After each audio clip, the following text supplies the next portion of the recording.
Listen to Can We Talk Y'all podcast where you can have conversation without moderation. A 90s feel that hasn't lost its appeal. With two girls and a guy will catch your eye, but not like that. So get your mind out of the gutter and let's unclutter what happened this week. Al, start this damn show.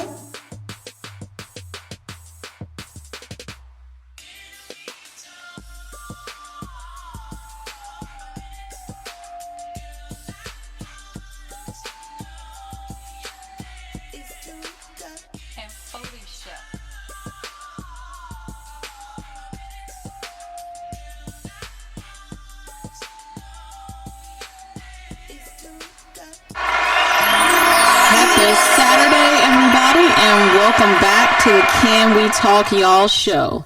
I'm your girl Felicia, and today we're going to dive into a hot topic.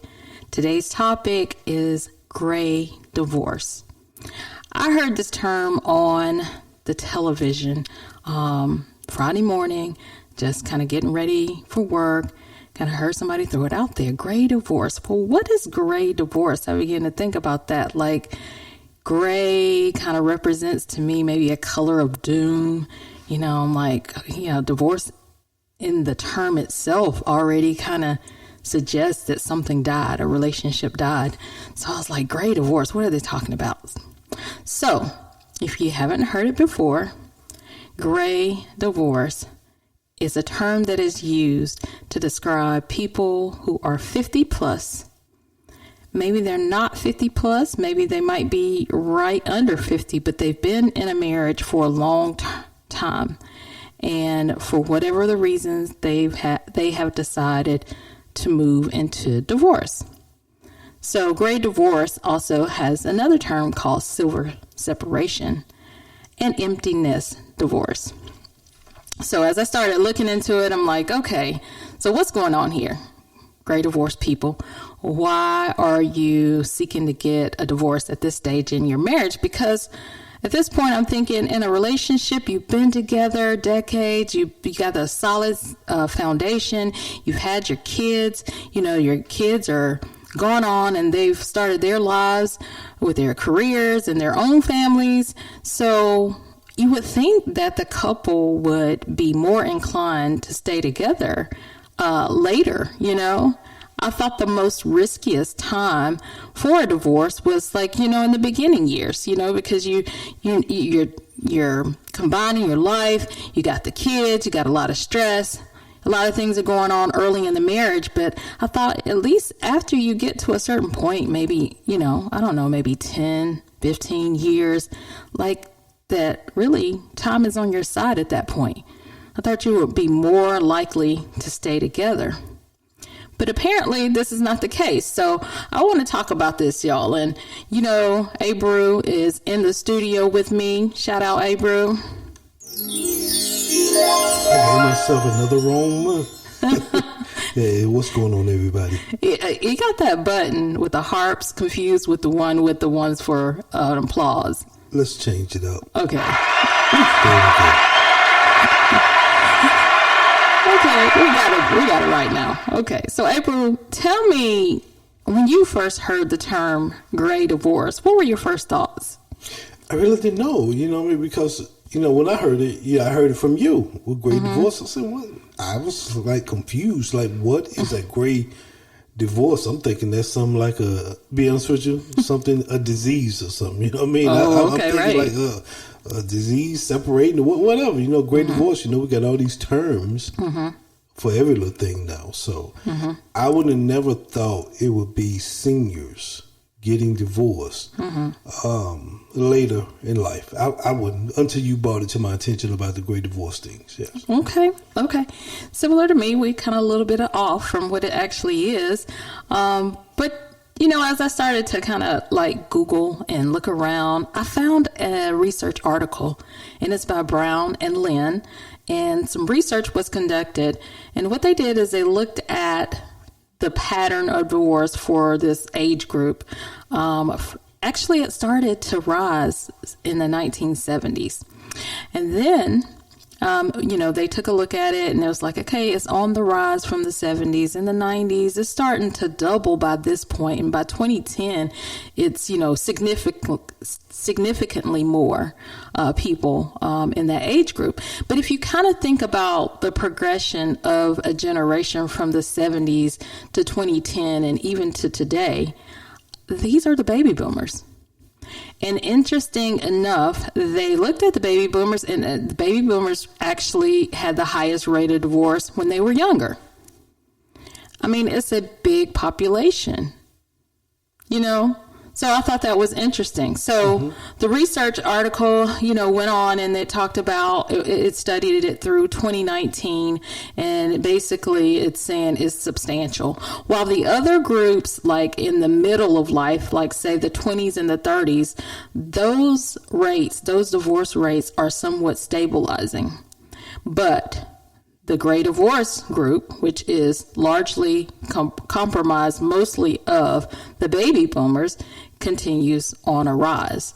So, a couple of things I want to get into in the discussion. We're going to talk about, why would the baby boomers, seek divorce at this age? What do you think? You got any thoughts about what could be causing that?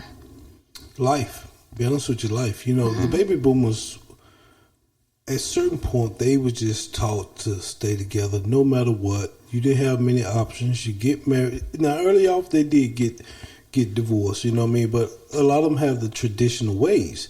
And so now they're getting older, and maybe it could be several things. Could be things that they didn't get a chance to do that they want to do, and the other one just don't have the energy to do it no more.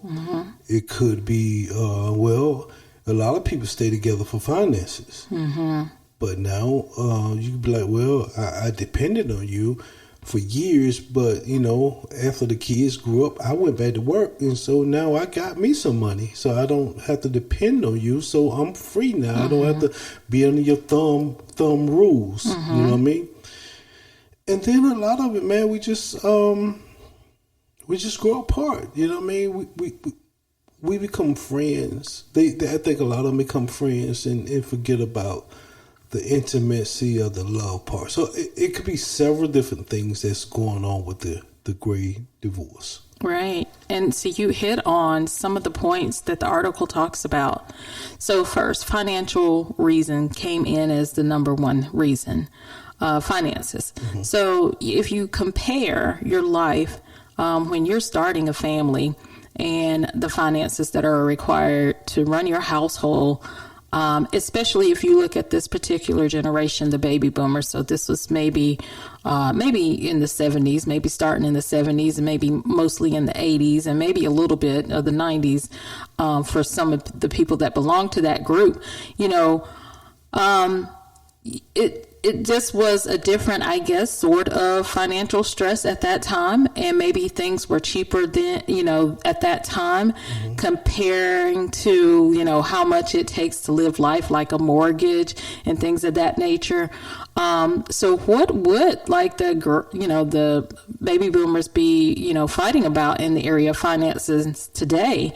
The article does suggest a few things, and it is rising costs for health care.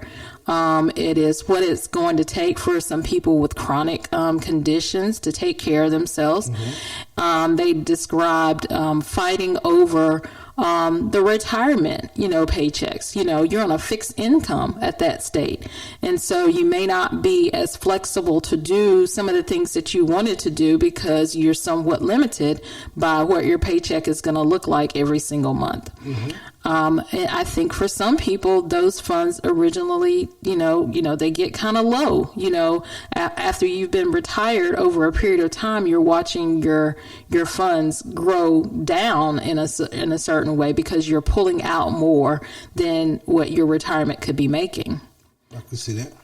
So we can kind of understand that, we get that, the finances today, it just is a lot more. But, if you divorce, now it's, two people, two households, right? Exactly. So that has to have an impact on, a couple, especially if you're the person that didn't want the divorce. I think what a lot of the great divorces and a lot of divorces, period, go through is failure to renegotiate the marriage. Remember when we was going through marriage counseling?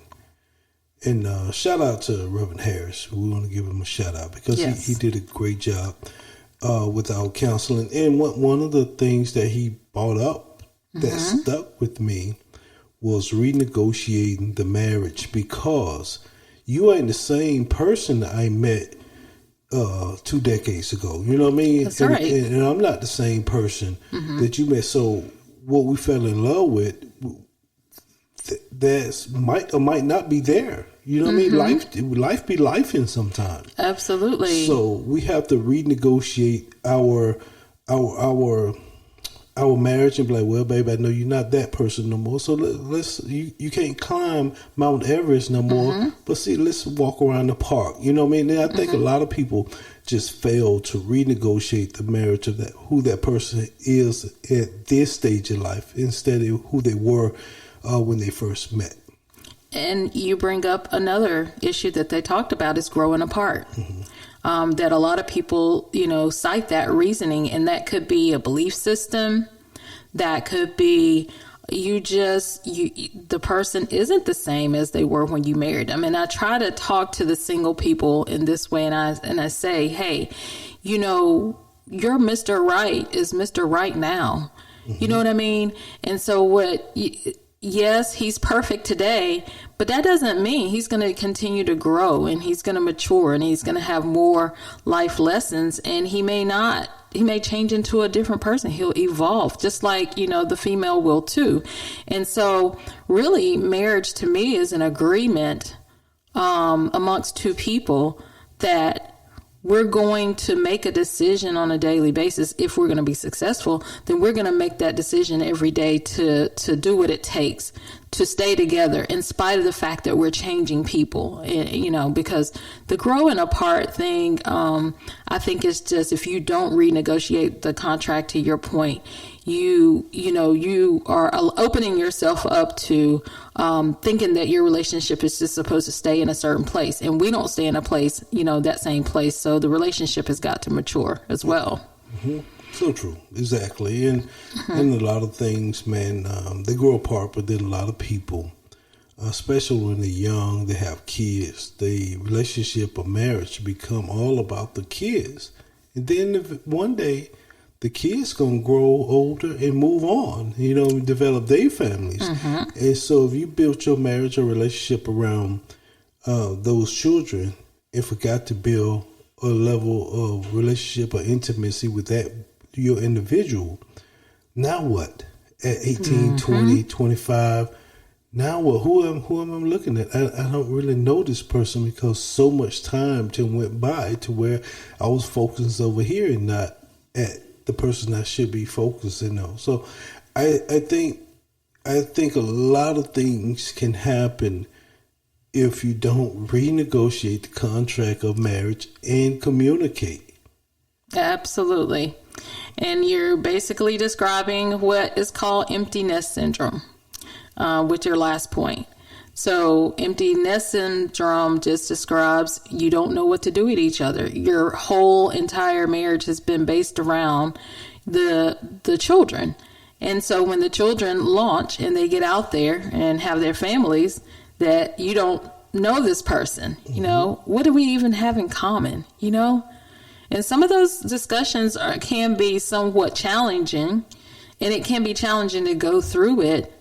But then it's all like, okay, well, we used to do this or we used to do that. We're different people. What do we have in common today? And some of these conversations are conversations that you and I have had.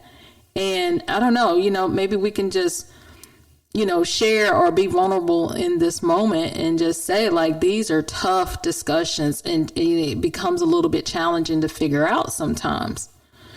So, I mean, how do you feel about like our conversations on how to find where the other person is and how to get back on a connection level? Oh, it's difficult. It's difficult sometimes because a lot of things you don't want to hear. You don't mean be like, man, yeah, I know I'm doing that, or then a lot of things you don't want to say because if you truly, no matter what, if you truly love that person, you need to communicate, but you don't want to tell that person where they falling short with you. It's hard. Yeah. You know what I mean? Because that's letting that person down.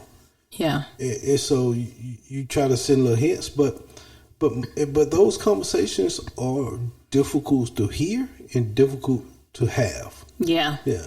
Some kind of way you have to digest it. Some kind of way you have to hear the hard thing that the spouse is saying to you. I don't think anybody like purposely decides I'm going to be insensitive to my spouse. I think you just get so wrapped up into your own individual thoughts and you kind of just stay there. And if not for communication, you don't even think of what the other person's intent or the other person is going through and how your words could be harmful or hurtful in some way.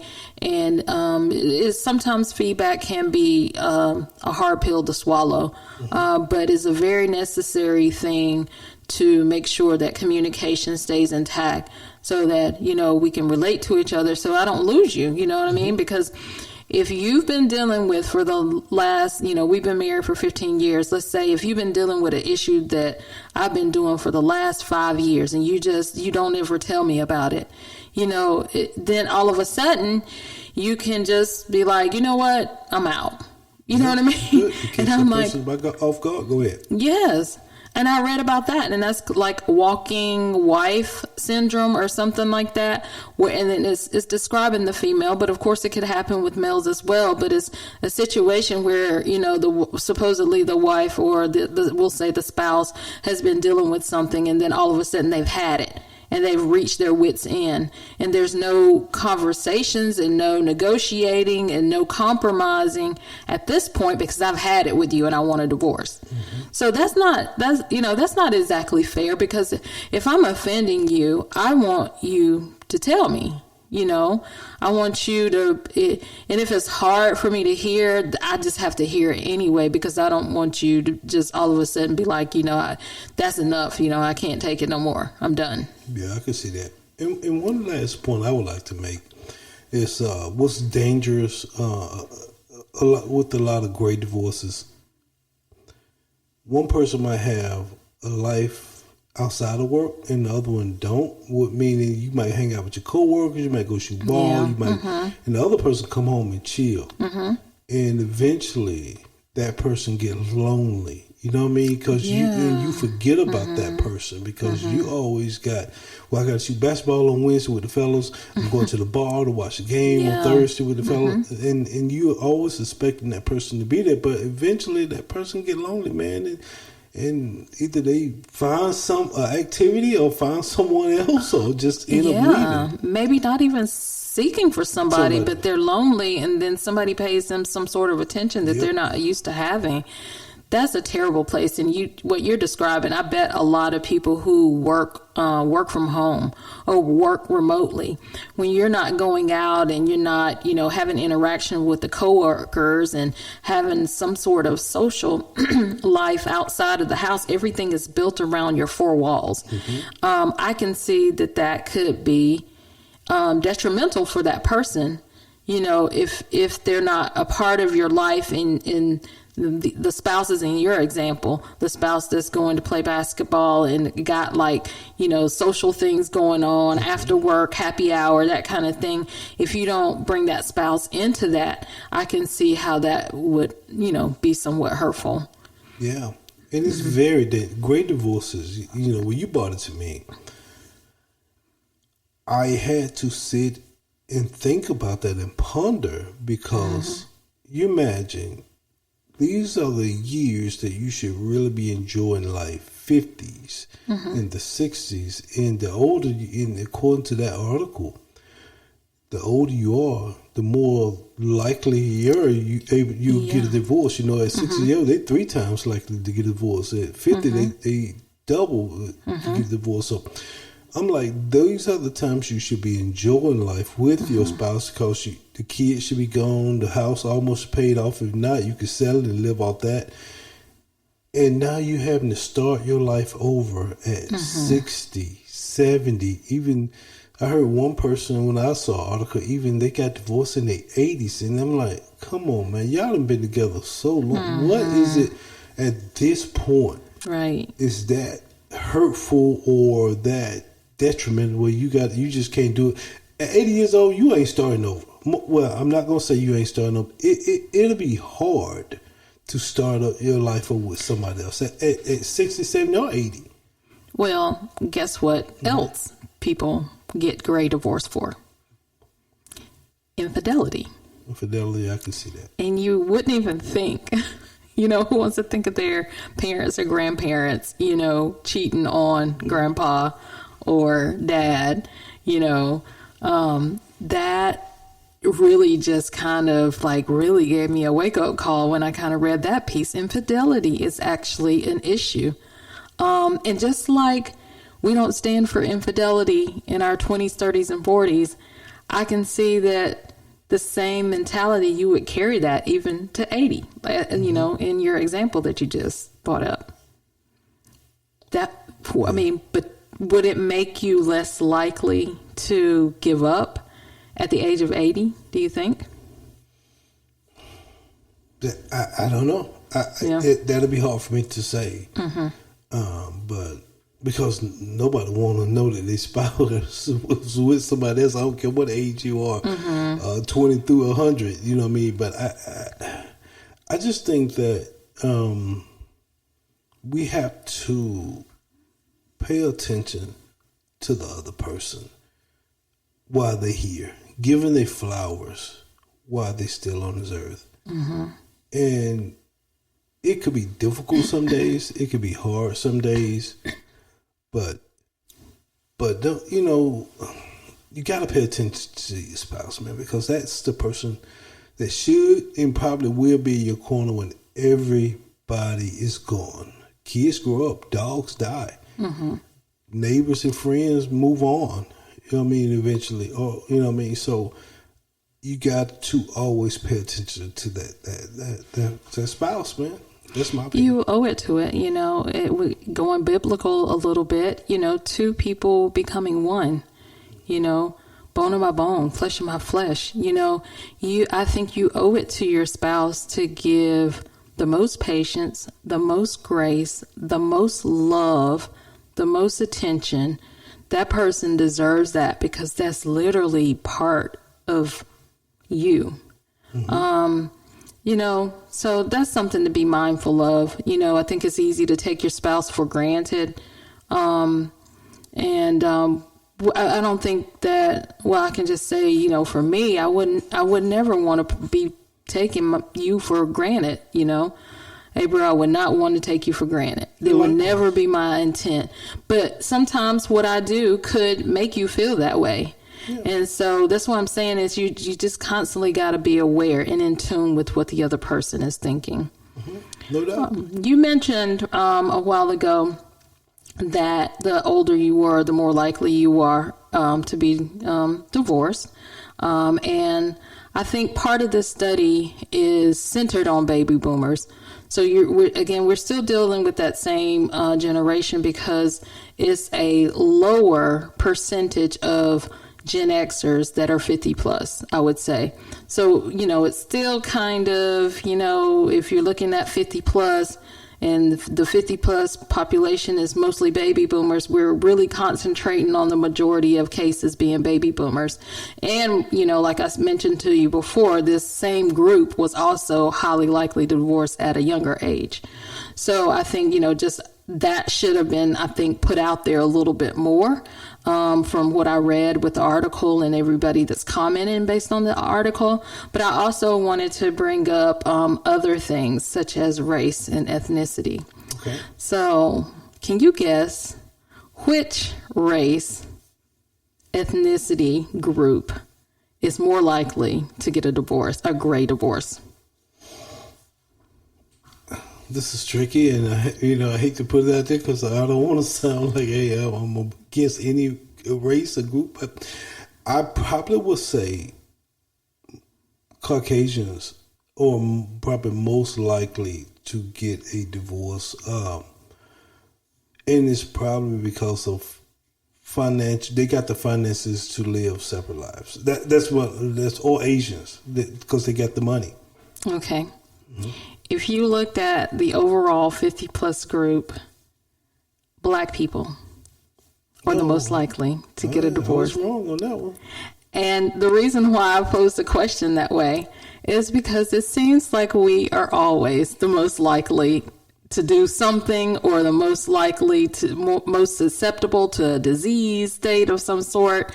But so it's Black is the highest, Hispanic is next in line, and then white, and then Asian, and then others. Okay. The reason I didn't pick Black because, a lot of times we ain't got the money for the divorce. We got to stick it out. Or we just move on and never get divorced on paper. But that's shocking, to be honest with you. Because we're more likely not to get married either. That is true. I think if you looked at the population as a whole, that number would dwindle down if you took into account the entire population, which percentage of us are single or never married, or common law marriage. If you broke those categories out, I think that number would dwindle a little bit. Mm-hmm. Okay. So, there's other things in here. We won't make it through all of that for this show. But, we really just wanted to come to you guys and, bring your attention to this gray divorce issue. Abreu and I are pro-marriage. So, we try to surround ourselves with people who are pro-marriage. We truly want to stay together. Mm-hmm. We recognize it is very hard to merge your life with somebody. And then once you merge your life with somebody, you find a husband. And I'm just saying this to my singles out there. It's even harder to stay together. So don't think that the work is over, or don't think that your Mr. Right Now is going to be your Mr. Right Now in 20 years. Mm-hmm. He's going to be different. You're going to be different. So, we still are advocates out here pushing for marriage. If you got, some questions or some things you want us to talk about regarding marriage, please hit us up at canwetalkyall@gmail.com, and we'd love to hear from you. Meanwhile, just take what we said, and we hope that it will resonate with you and that you will continue to be successful in your marriage for my marriage people. And then those of you who are not, understanding some things and some challenges that you might get into later. That's my show. So y'all have a good one.